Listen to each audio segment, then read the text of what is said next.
1 minute, BigXthaPlug is on the come-up. 5-city tour lit, Lil Baby co-signing him, and the streets rocking with his name. He's this close to blowing up for real. Then, boom, he's hit with a sentence. Cold concrete, Arlington City jail, and just like that, everything he built started crumbling. From spitting bars behind bars to watching his biggest year in music slip through his fingers, how does a street-raised artist from Dallas go from survival mode to almost making it, only to lose it all in one night? Let's break it down. BigXthaPlug sentenced.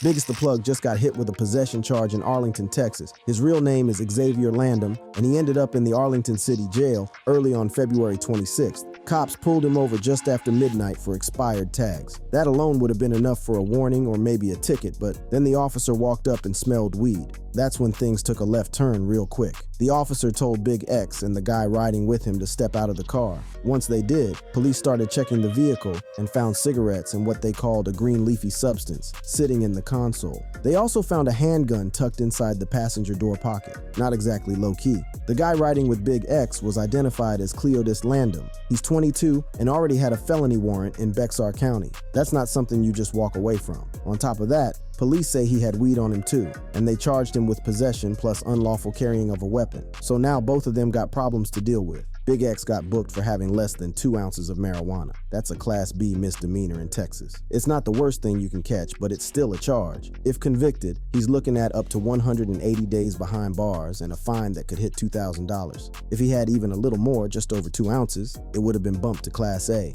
and that means a year in jail and a $4,000 fine. Close call, but still messy. The moment the news dropped, reactions flooded in. People weren't quiet about it. He got arrested for 2 ounces of weed? Texas is wild. That summed up the confusion. In other states, it's nothing. In Texas, it's enough to land you in jail. Fans were caught off guard. No warning, no buildup, just locked up overnight. That one came from someone who probably already bought tickets. Big X was gaining momentum fast. This arrest didn't just slow him down. It messed with plans, shows, and tour money. All this went down while BigXthaPlug was gearing up for the biggest year of his career. The timing couldn't be worse. He's not just doing a few shows here and there. This man is booked solid. His name is everywhere. He already had fans locked in with his Take Care tour. That tour sold out fast, so he added more dates. Now he's hitting 5 big cities in Canada. The second leg was just confirmed. This whole run is to support his album Take Care, and people have been calling it his best work yet. But that's not even the biggest part.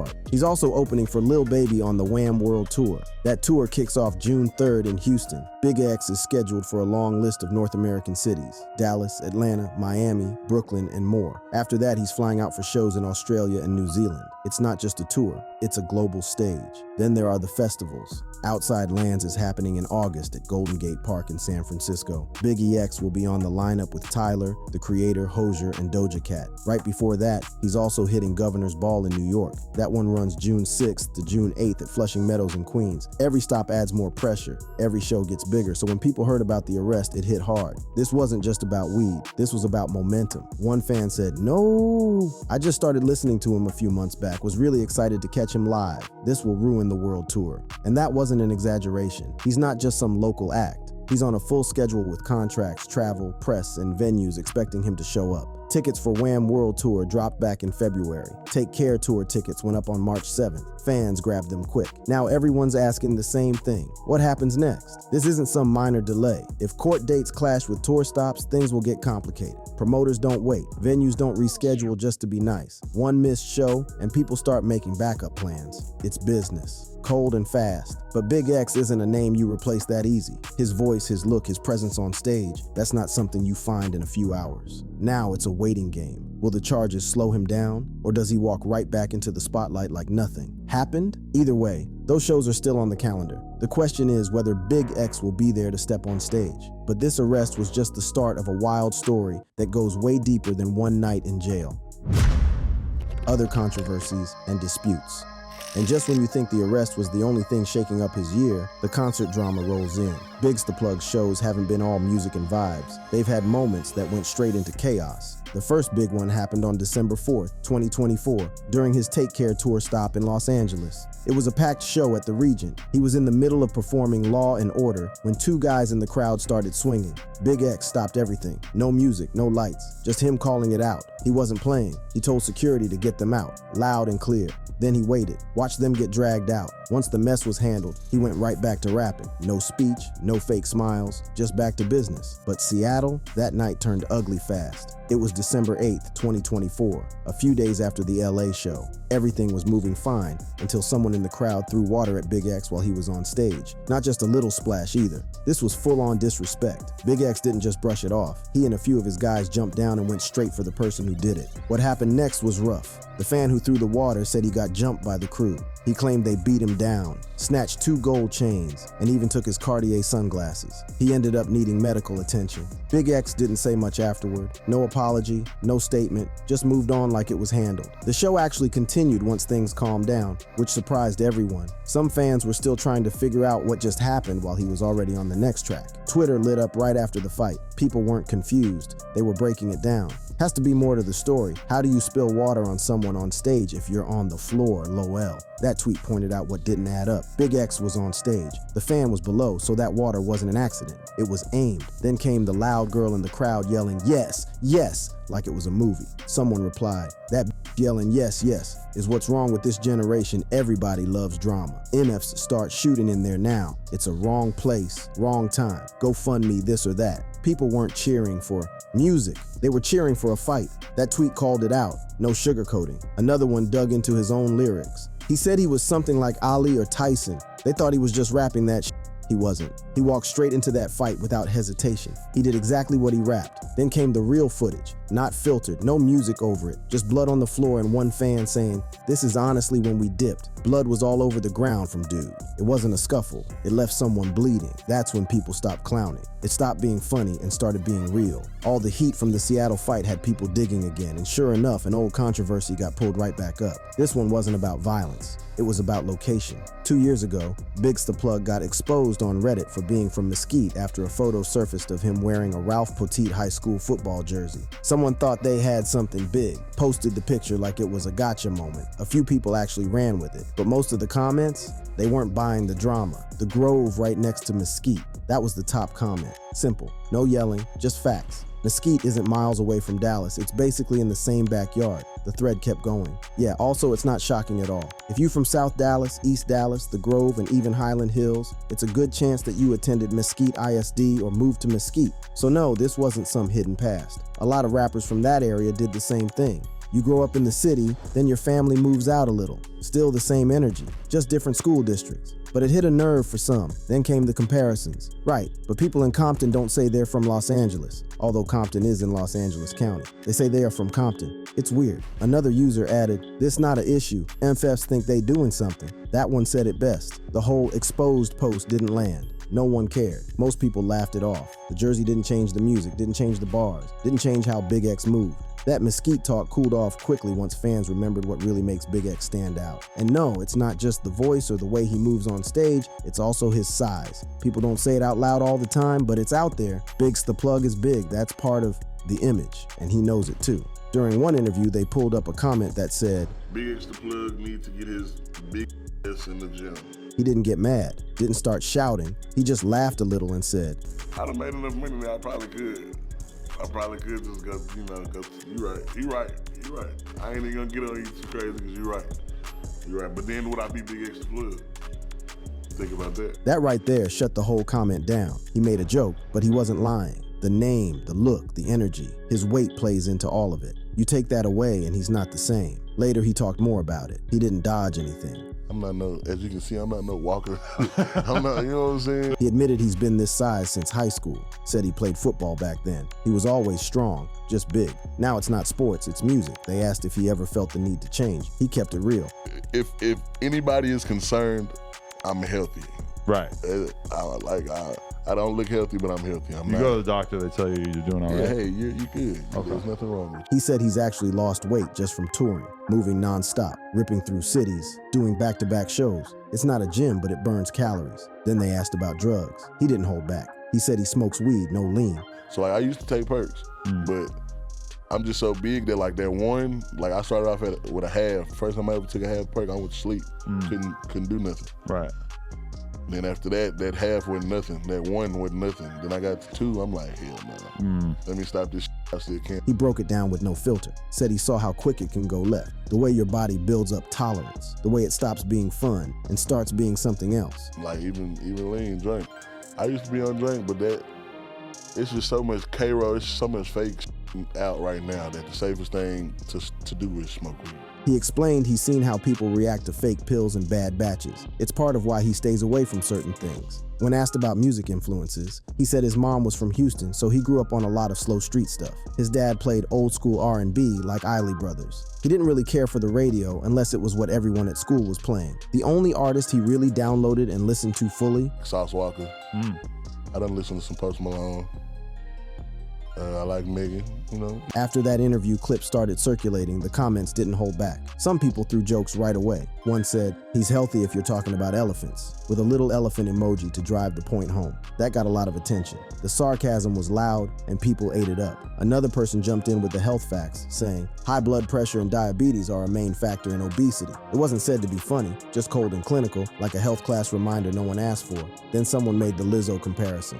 "This fool think he Lizzo? Just cause I'm morbidly obese doesn't mean I'm not healthy." That one had laughing emojis all over it. People weren't being subtle. Another person dropped, "You ever seen a 90-year-old this big? Me neither." It was short but sharp. Comments like that always get mixed reactions. Some call it real, some say it's too far. But it wasn't all clowning. A few actually tried to explain what Big X probably meant. One said that just being overweight doesn't automatically mean you're sick. He could be big and still have normal blood pressure and no diabetes. Not everyone in a bigger body is walking around with a warning label. Then someone else kept it simple. "He means not sick yet." That last one hit different. It's the kind of thing that makes people pause. Like, yeah, maybe he's fine now, but how long does that last? And just when you think the weight talk was slowing down, it took another turn. This time people started tying it to his arrest, not in a medical way, in a wild street level way.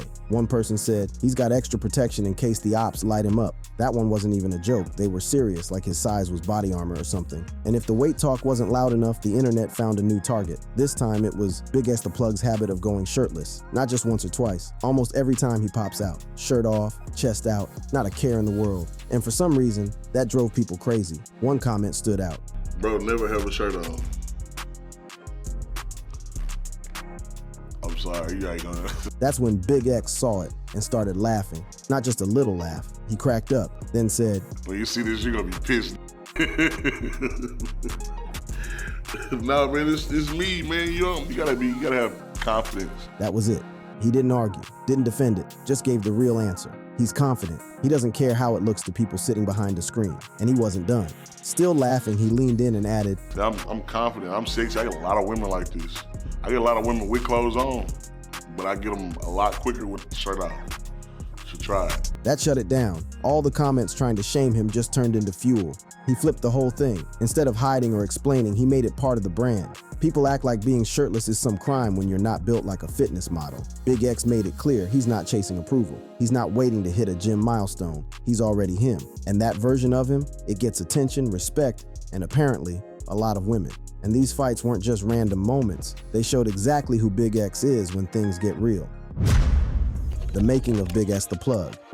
Xavier Landon was born on May 12, 1998 in Dallas, Texas. His childhood wasn't easy. His parents didn't have stable housing, and by his own words, they were street dwellers. He wasn't raised with comfort. He was raised around survival. At just 4 or 5 years old, he watched his mom pull out a gun and shoot at a man trying to rob them. He said she was a gangsta and meant it. She wasn't just protective, she was fearless. Big X always called her his best friend. His dad? He played the strict role. That mix, one parent with fire, one with structure, shaped him early. And even back then, music was always in the house. His parents had a range, from Isley Brothers to UGK to Drake and Lil Wayne. That's where his sound started forming. Nothing boxed in, nothing one note. But school? That never worked out. He got into fights, skipped class, just didn't fit the system. By age 9, he was sent to live with his dad in Commerce, Texas. That's when football showed up. It gave him a reason to focus, and he wasn't just playing. He was good enough to get noticed by Division I scouts. He graduated from Ferris High School in 2016 and headed up to Crown College in Minnesota. But that didn't last long. He started selling weed to students. Cops found it in his dorm. They gave him a ticket. The school gave him the boot. And just like that, football was over. No football, no college, no plan. So he turned to the streets. He started robbing drug dealers. He got arrested just before turning 18 on an aggravated robbery charge. That was the first real wake-up call. But it didn't end there. He got out, then violated probation. That sent him right back in. He missed his own son's first birthday while sitting in jail. That moment stuck with him. He was put in solitary confinement. No distractions, no movement, just time and silence. He started writing raps on a medical form the jail handed out. That's where it all began. When he got out, he didn't waste time. He paid for studio time using whatever money he could pull together from the streets. He recorded his first mixtape and titled it Back from the Dead. It wasn't clean, it wasn't polished, but it was real. Then came more jail time. In 2022, he got locked up again, this time for illegal possession of guns and weed. Solitary once more. More songs were written in a cage. After that, everything changed. In February 2023, he dropped his debut album, Amar, named after his son. The single Texas took off. It got certified gold. Suddenly, people were paying attention. He built his own label, 600 Entertainment, in the same year, signed Road Dollar Ama and Young Hood. He wasn't just rapping, he was running things. Then came It dropped in October 2023. At first, it landed at number 93 on Billboard. 2 months later, after a remix with Finesse 2 times, it climbed to number 65. That kind of jump doesn't happen unless people are really listening. He ended the year with the Don't Mess with Texas tour. Packed crowds, loud cities, all from a guy who used to write verses in a cell. Big X's story hits hard in Texas. That's where the music grew. That's where the name started echoing. But now, people are starting to ask how far that reach really goes. A Reddit post asked the question straight up: how popular is BigXthaPlug outside TX in LA? The comments were all over the place, and they showed one thing: he's definitely spreading, but the reaction depends on where you are. One user said, "I'm from Brazil but have lived in Texas before, but found out about him while in Brazil. Fuck with him heavy." No middle ground there. He's got fans overseas and they're already locked in.